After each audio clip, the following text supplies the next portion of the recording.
వచ్చే ఎన్నికల్లో గెలిస్తే మరో 30 ఏళ్లు అధికారం మనదే అంటూ సీఎం జగన్ ధీమా వ్యక్తం చేశారు. క్యాంప్ ఆఫీసులో విశాఖ నియోజకవర్గ కార్యకర్తలతో సంక్షేమ పథకాలపై చర్చిస్తూ నలుగురికి మంచి చేయాలంటే అధికారంలో ఉంటేనే సాధ్యమవుతుందన్నారు.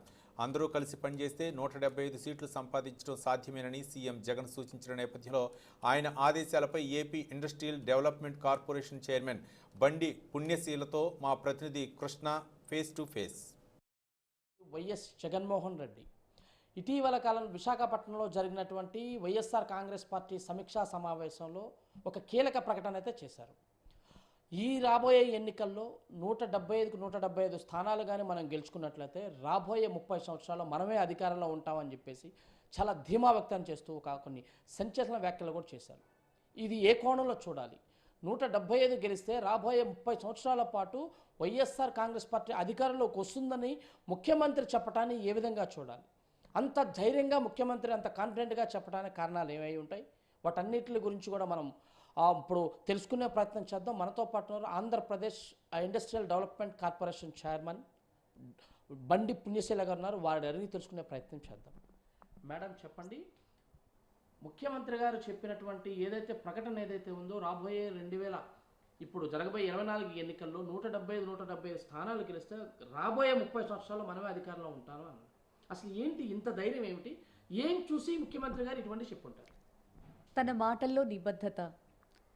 ప్రజా సంకల్ప యాత్రలో 3678 కిలోమీటర్ల ఆ పాదయాత్రలో ప్రజలకి దగ్గరగా ప్రజలతో మమేకమై ఆయన చేసినటువంటి ఆ పాదయాత్రలో ప్రజలందరి యొక్క కష్టాలు తెలుసుకుని మరి ఆయన రూపొందించినటువంటి మేనిఫెస్టో కావచ్చు, మరి అన్నీ కూడా ప్రజలు నమ్మి ఆయనకి ఇచ్చినటువంటి అద్భుతమైనటువంటి ప్రభంజనమైనటువంటి విజయమే మనకి తార్కాణంగా చెప్పుకోవచ్చు.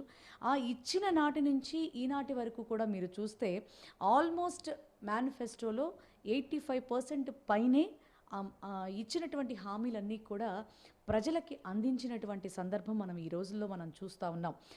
ప్రధానంగా ప్రణాళిక అంటే ఏ ప్రణాళిక ఉండి ఉండొచ్చు ముఖ్యమంత్రి గారు ఒక్కసారిగా 51% నుంచి 100% వెళ్ళాలి అని చెప్పి, అంటే ప్రతిపక్షాలు అన్నింటినీ కూడా ఎదిరించి ముందుకెళ్ళాలి. అసలు ప్రణాళిక ఏమిటి? 175కి 175కి గెలవాలని ఒక సంకల్పం, అంటే ప్రణాళిక ఏమై ఉంటుంది? ప్రధానంగా మీ దగ్గర ఎటువంటి ప్రణాళిక ఉంది?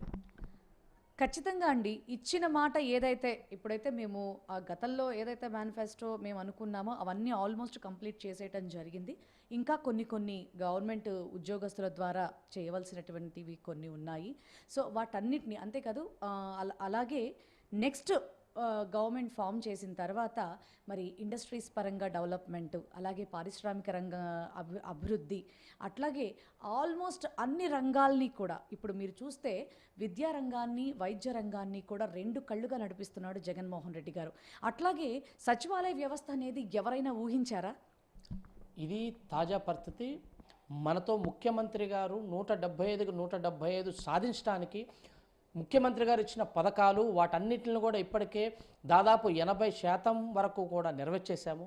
ఏదైతే ప్రభుత్వం పెట్టిన అనేక సంక్షేమ పథకాల్లో కూడా ప్రజల్లో బాగా నాటుకుపోయినాయి. అవన్నీ కూడా ముఖ్యమంత్రి గారికి మళ్ళీ రాబోయే 24లో ఒక ప్రపంచనంగా మళ్ళీ కూడా ఆంధ్రప్రదేశ్ వ్యాప్తంగా ప్రజలంతా పట్టం కట్టబోతున్నారని చెప్పేసి కూడా మనతో ఇప్పటివరకు షేర్ చేసుకున్నారు బండి పుణ్యశీల గారు. Over to you.